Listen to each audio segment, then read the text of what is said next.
my name is Irene, and in this video we're going to be talking about Revit principles, aka rules or idiosyncrasies that make Revit what Revit is. So let's get to it.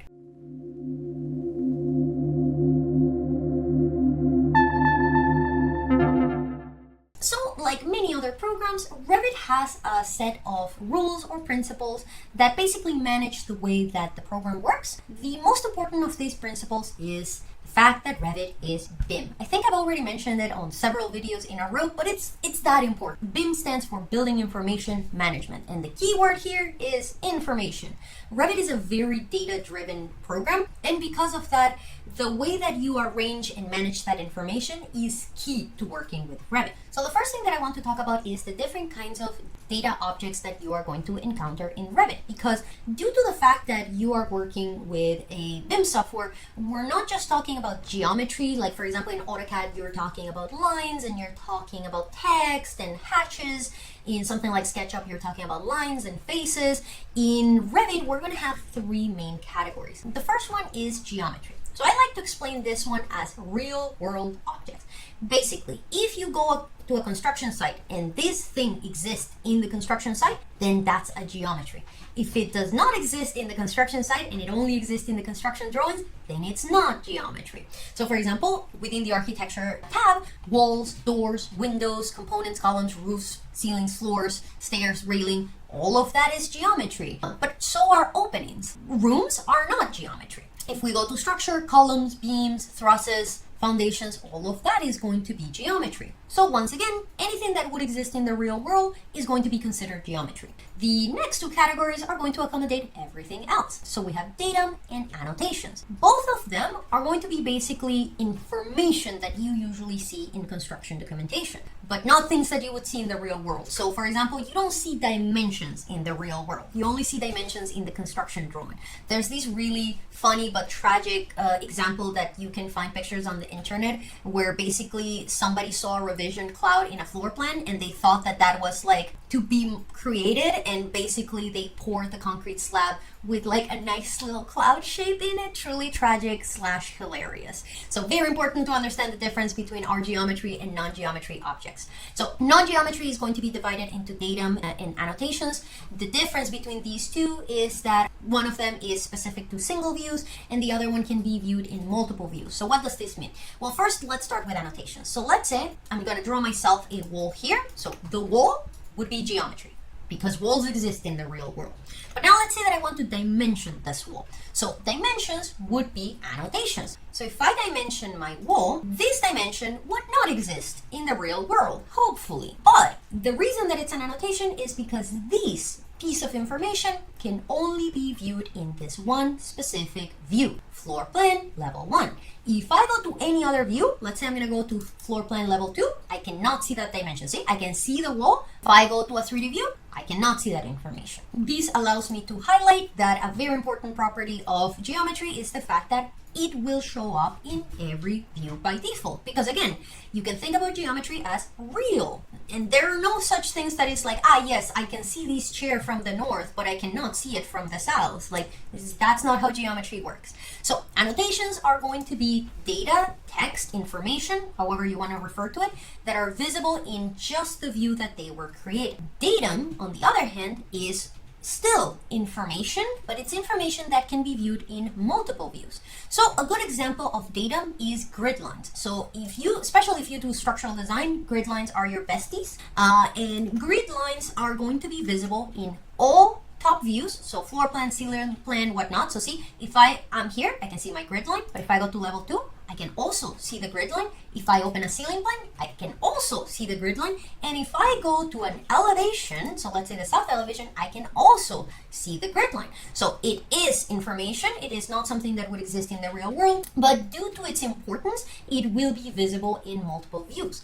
Levels are another kind of datum. So levels are also very important because in most multi-level buildings, we work based on levels, like first floor, second floor, third floor, or if you have a mezzanine, or if you have whatever, all of that information is managed through levels. So levels are going to be visible in all elevated views and in 3D views. So that's what you see here. You see level 1 and level 2. So all of your information is going to be separated into those 3 kinds of data.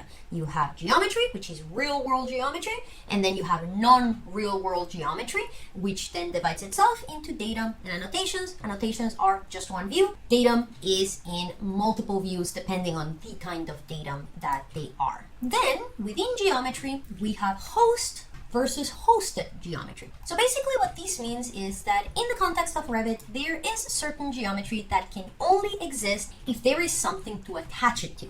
So dimensions are a really good example of this. I cannot just create a dimension. See, I've selected my dimension command, but if I don't have anything to select, I cannot apply a dimension. So dimensions require something to attach to. They require a host. See? So now I can use my dimension because I clicked in an object. Now, in the case of dimensions in particular, your host can be any kind of data. So it can be geometry, it can be datum, it can be anything. But in the case of geometry specifically, there are certain objects that cannot exist on their own. So a very good example of this is walls versus doors. So walls are a host geometry. Basically, you can create walls at any point in any place. I can go WA and I can create a wall here, and I can create another one here, and I can create another one there. No requirements, just set up your walls and start creating them. But if I want to make a door, so DR for door, you're gonna see that if my cursor is on empty space, it's going to give me, you cannot do that. And that makes sense. Like doors, you never just have a door just, you know, hanging out there unless you're, there's this like really nice anime movie that I cannot remember their name now. I'm just gonna insert an image where there's just doors standing on their own. But in the real world, doors are always in a wall because doors are the transition between spaces separated by a wall. So doors would be hosted on walls. And in fact, one very easy way to figure out if something is a hosted geometry is that when you select it, so for example, when I select my door, if you look on the bottom left corner on the cheat sheet bar, you're gonna see that it's telling me that I need to click on a wall to place the door. It's not gonna let me place it in just any other place. So once I put my cursor over a wall, now I can place my door. So very, very important. There are certain geometries that require a host in order to exist. And one very easy way to figure that out is if you get a no symbol, you can go on the bottom left corner and check what is the host requirement. So I can go here and click. All right. So with this understanding of data and geometry and non-geometry, now we're gonna talk about the data hierarchy.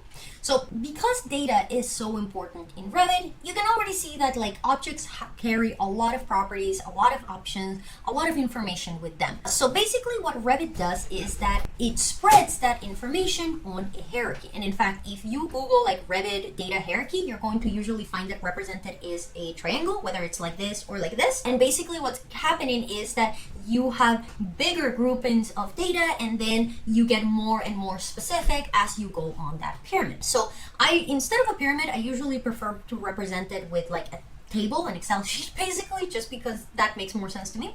So at the very top of the hierarchy, we have categories. So categories are the biggest grouping, so to speak. And these categories are going to be based on the general description of elements. And those descriptions are going to be based on whether you're talking about geometry, datum, or annotations. So within geometry, walls are a category, doors are a category, windows are a category. Each and every one of these like commands basically or icons is a category. If I go to annotate, dimensions are a category, tags are a category, labels are a category, and so on and so forth. Views are also like a category, and then within that category you have the top views and elevations and sections. So those are going to be your categories. Then within categories we have families. So families are going to start breaking down those categories into subcategories, so to speak. So for example, if we go to our walls, so I'm going to go to the wall command, the way that you can explore the subcategories of the wall grouping is by coming here to the type selector. Now again, this name is a little bit confusing, hang tight, we're going to get there. So the way that you can identify categories is as a title within your type selector. So basic walls are a family, right? So we have the basic walls, and then we have all of these are basic walls. And then if I continue going down, you're gonna see that now we have another family, which is curtain walls, and then we have stacked walls, which is another family. Now, I'm gonna be honest with you, walls are not the best way to demonstrate families just because of the nature of this kind of geometry. In fact, walls, floors, roofs, ceilings, all of these are system families, which is same but different. So a better example would be doors. So again, if you go to doors, by default your door is coming with a single family, which is the single flush. But what I'm going to do here is I'm going to quickly load another family so you can see the difference. Now if I go to my doors, you're going to see that I have two kinds of doors. So the category is doors, and within that category we have two families. We have single flush family, and we have door, double flush panel, double acting. So those are two different families. So when we go from a category to a family, the difference between families is usually going to be the geometry itself. So it can be a completely different shape of objects. So for example, here we're going from a one panel door to two panel doors. It can be the materials that it is made of. It can be the detailing. Like basically we're talking about different objects. Now within families, the next breakdown is going to be types. So this is what's called the type selector, because it allows you to select types. So for example, if I go to my single flush door, so I'm going to go here, and this is a single flush door, right? So this is the 36 by 84. So it's a specific dimension. But I could come here and say that I want it to be the, let's say, 30 by 84. And that's going to change the dimensions of my door. So within the family of the single flush door, I have different types for the different standard dimensions of a door. So what identifies different types is going to be smaller differences. So we're not talking about a huge difference. We're going from a single panel door to two panel door. We're just maybe changing the dimensions. We are maybe changing the material here and there. But in general, you're working with the same geometries, just a few tweaks here and there. And then finally, we have instances. So instances are the smallest unit of something within Revit, and instances are going to refer to individuals. So the reason that this is important to understand is because what you're going to notice is that your geometry is going to have instance properties and type properties. So what do I mean with that? Well, I'm going to show you here. So all of these walls are the same wall type. See, they are all, so basic wall would be the families or system family in this case, and generic 8 inches is the type. But what I want you to notice, and I think this is going to be better in 3D, is that my wall has properties that are for each wall, for each instance of the wall, and then I have properties that are for the type as a whole. And this is also where the type editor is going to come in place. So for example, I can come here and make this wall shorter. See, all the other walls have the original height. Now this instance, this one wall, has a different property. See, the properties that you see here are always going to be instance properties. Now let me show you what happens if I change the type properties. So I'm going to select my wall, I'm going to go to edit type, and let's say that I want to change something that will be visible. I'm just going to change the structure here. So let's say that instead of 8 inches, I'm going to make it 1 feet. There you go. If I go here, okay, and I go here, apply, see, all of the walls change because that is like all of the walls are the same height. So category is like the kind of geometry. So for example, door is a category. Family or system family is the grouping of that geometry based on like general properties. So like a single panel door versus a double panel door, a basic wall versus a stack wall. Then within that, we're going to have types, which are small tweaks based on like industry standards. So like the different dimensions that a door can come in. And then instances is going to refer to the individual elements in your model. And when it comes to changing properties, you usually can change the properties of the instance or the type. One important thing to notice is that something like categories is going to allow us to manage things such as visibility settings or selection properties, and it's going to affect all of the elements at the same time. That's why, for example, if I come here and I select this wall and I right click, you're going to see that, for example, if I go to hide, for example, you're going to see that you have the option of hiding the element. So that would be just that one instance of the wall, or I can hide all of the walls of the same category. So if I go here, see, it hides all of the walls based on the category. And this is going to be a nice segue into the importance of creating data-driven geometry. Because again, I know I'm a broken record, but Revit is data-driven. It is all about that information. So one thing that you can do to make your life easier is use that data to facilitate modeling. So I'm going to give you a very good example here. So for example, when I drew these walls, right now, each of these walls has just a random height. So this guy is like 11 feet, this guy here is 20, and these other two are also 20 because that is the default. The problem with this is that if I want to change the height of my walls, I have to basically go wall by wall, either manually changing them in the 3D view or going here and changing, let's say I want to type 15 and then enter, or I have to select all of them. Let's say select this and this and this, and then I have to type in here whatever value I want it to be. But that is very annoying. Again, especially the bigger your projects get and the more complex they get and the more information that there is. What we want to do is when we create geometry, we want to attach that geometry to other elements and let those elements be the ones that drive that data. So what the hell do I mean with that? Well, remember how I mentioned that grid lines and levels are super important in construction? Well, they're also super important in Revit. Levels in particular drive a lot of information. So levels are going to determine where your floors go, where your ceilings go, where your roofs go, and the height of your walls. So what I can do is, instead of having to give a specific height to each wall, what I can do is, let's say I'm going to select all of them. Again, right click, select all instances. And what I'm going to do now is, instead of me changing this number, you're going to see that we have here an option called top constraint. And what I can do is, instead of me having to type a number, I can just come here and say, hey, all of these walls are going to go to level 2.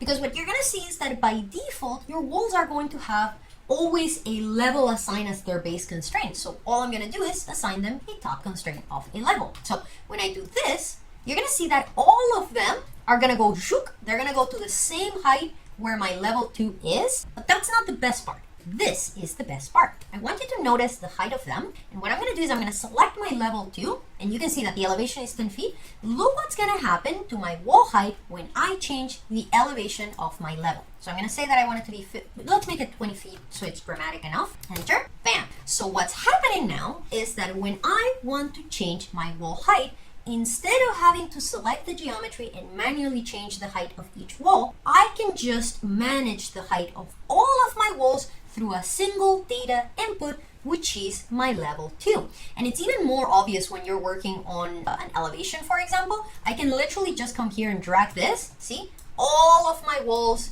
move up and down with this level. This is how you want to work with Revit. You never want to have geometry just kind of like floating on its own, because that's not really the way that we work. Things are usually aligned, attached, in reference to, like, things are connected one way or another. So you can use these parameters, these existing properties, these existing options to link things together. So when you make changes, those changes are easier because they are basically automated. And with that, we have reached the end of this video. I hope you find it helpful. If you have any questions, by all means, feel free to add them in the comments. If you like the video, give it a like, maybe subscribe to my channel, but otherwise, thank you very much for joining in. Thank you very much for sticking through, and I will see you in the next one. Have a good one. Bye!